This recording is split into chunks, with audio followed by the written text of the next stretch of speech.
Now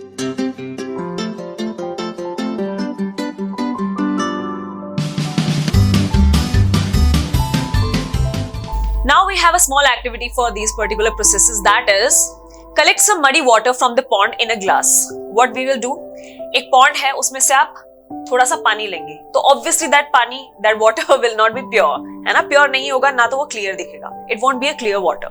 So let it stand for half an hour. आपने क्या किया, वो ग्लास लिया और आपने पानी थोड़ी देर साइड में रख दिया उसको, without even disturbing it. Now some soil will settle at the bottom. जो सॉइल पार्टिकल्स, जो थोड़े हेवियर पार्टिकल्स होंगे, they will settle at the bottom, होंगे ना सेटल. जैसे फॉर एग्जांपल हमने ये बीकर लिया, इसमें हमने क्या किया है, हमने पॉन्ड से पानी लिया है. So here is the water. अब it will have a lot of particles from the pond, means the water is not pure that you have taken from the pond. So ये जो मैं आपको डॉटेड स्ट्रक्चर्स में यहाँ पे draw कर रही हूँ, so this is what, these are the some certain particles, soil particles, कुछ इवन स्मॉलर पार्टिकल्स हैं. सो आपने क्या किया, इसको हाफ एन आवर तक रखा. Let it stand for half an hour, so what will happen now, आपने इसको जब आधे घंटे तक रखा है, so I am drawing it another beaker, the same beaker after half an hour, sorry. So here is the water. तो कुछ क्या होंगे, जो थोड़े हेवियर पार्टिकल्स होंगे, they will settle at the bottom like this, है ना? जिसको हम बोल सकते हैं कि some certain soil particles that are being settled here, है ना? And उसके अलावा what we have is slightly tilt the glass and let the water flow into another glass. अब हम क्या करेंगे, सेम. ये तो हो गया, इस प्रोसेस को तो हमने बोल दिया सेडिमेंटेशन. इस प्रोसेस को हमने क्या बोल दिया है, सेडिमेंटेशन. सेडिमेंटेशन है ये कि settling down of heavier particles at the bottom of a beaker. That is sedimentation. अब हमने क्या करना है, we have to shift the water. This water we have to shift into another beaker. हमें दूसरे बीकर में डालना है ये पानी. तो फॉर एग्जाम्पल हमने ये पानी इसमें डाल दिया, ये वाला, and we left this heavier particles in this beaker only. Now अब क्या होएगा, this process is called as, इस शिफ्टिंग वाले प्रोसेस को हमने क्या बोला है, अब आप लोग मुझे बताइए. एक तो सेडिमेंटेशन हो गया, दूसरा सोचिए हमने क्या किया था, where we were shifting the water from one beaker to another beaker. That process was called as, क्या बोला था हमने उसको, decantation. What it is called as, decantation. So yes, sedimentation वाला process हो गया, settling down of heavier particles at the bottom and shifting of the upper layer of the water into another beaker or another vessel is called as decantation. अब ये पानी कैसा है, water in another glass is still muddy. मतलब क्या हुआ कि heavier particles तो सेटल हो गए, लेकिन जो उससे भी थोड़े लाइट पार्टिकल्स थे, अज्यूम कि ये उससे भी ज्यादा लाइट पार्टिकल्स है, मतलब the water is still muddy.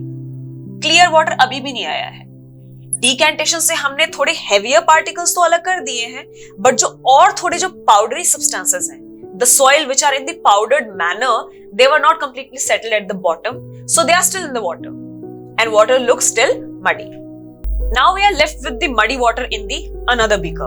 Since we have separated it from the a little heavier particles, so now in the beaker we have a little muddy particles. मतलब muddy water है हमारे पास अभी.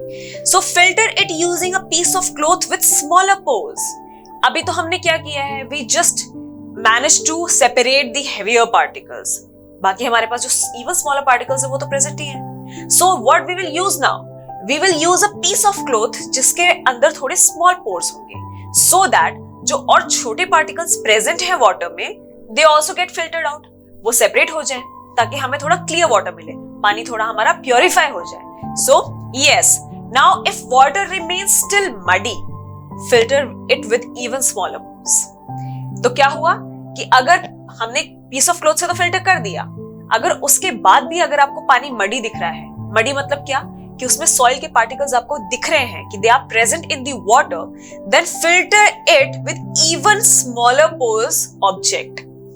उस case में हम क्या यूज करेंगे कि आपने जो पीस ऑफ क्लॉथ लिया वो तो उसमें स्मॉल पोर्स थे, लेकिन अगर फिर भी रह रहा तो आप उससे भी स्मॉल पोर्स वाला ऑब्जेक्ट यूज कर रहे हैं. So filter paper is used for such purposes. तो फिल्टर पेपर हम लेते हैं, तो ये आपके पास पिक्चर आ गई है फिल्टर पेपर की. तो ये फिल्टर पेपर में क्या होते हैं कि अगर आप जो पीस ऑफ क्लॉथ ले रहे हैं वो तो आपको पता ही कि कितने स्मॉल पार्टिकल्स होते हैं, उसमें अगर आप डालोगे तो आपको थोड़े बहुत तो सेपरेट हो ही जाएंगे soil particles, muddy particles, but सारे नहीं होंगे। बट फिल्टर पेपर के केस में क्या होता है कि वो इससे भी ज्यादा स्मॉल पोर्स होते हैं उसके as compared to the cloth. तो इस केस में क्या होएगा कि अगर कोई पार्टिकल्स अभी भी रिमेनिंग रह गया है पानी में, तो it will also get filtered out using this piece of filter paper. So इसका काफी ज्यादा यूज है। Now some more examples of filtration. Filtration की हम बात कर रहे हैं, फिल्ट्रेशन के में और क्या एग्जांपल्स हम जो डेली देख लेते हैं, क्या क्या एग्जांपल्स हमारे पास? Fruit and vegetable juices are filtered before drinking. तो अगर हम जूस फॉर एग्जाम्पल एक्सट्रैक्ट करते हैं, अपने घर पे ही करते हैं, या आपने देखा होगा कि अगर आप शॉप पे जाते हैं जूस वाले भैया के पास, so he also prepares juices for you. तो what he does, he first filters it, ताकि जो भी मिक्सिंग के टाइम इम्प्योरिटीज हैं वो सेपरेट हो जाए एंड आपको जो जूस मिले वो अच्छा खासा, मतलब अच्छा हो, so that you can have it. Now filtration process is used in making paneer. Paneer के केस में भी जब आप पनीर की प्रिपरेशन करते हैं तो जो थोड़ा वाटरी सब्सटेंसेस रह जाते हैं, तो उसमें भी कई बार क्या होता है कि कुछ पार्टिकल्स, सॉइल पार्टिकल्स या डस्ट पार्टिकल्स आ जाते हैं। तो पनीर बनाने के लिए भी अगर आपको जब पनीर सेपरेट करना होता है उस लिक्विड सब्सटेंस से, तो आप क्या यूज करते हैं? Then you do the process of filtration. तो आप ये चीज देखना commonly that in all the process we are using which process, कौन सा प्रोसेस हम यूज कर रहे हैं? फिल्ट्रेशन का प्रोसेस यूज कर रहे हैं, फिल्टर आउट कर रहे हैं बड़े सब्सटेंसेस को या अनवांटेड सब्सटेंसेस को we are separating from the liquid. That is what we are doing. So these are the several pictures आप देख सकते हैं, ये फिल्ट्रेशन की कुछ पिक्चर्स हैं। आप यहाँ पे देख रहे हैं कि हम ऊपर ब्लैक टी उसको या फिल्टर कर रहे हैं, इधर हम जूसेस को फिल्टर आउट कर रहे हैं यूजिंग अ स्ट्रेनर। यहाँ पे आप कोई एक्सपेरिमेंटेशन है, some experimentation is going on. Let's say कि यहाँ पे आप जैसे हमने सॉइल वाला किया था, तो वहां पे भी आप फिल्टर पेपर लगा के and then you are separating out the water and the muddy particles here. So yes, this was about the filtration.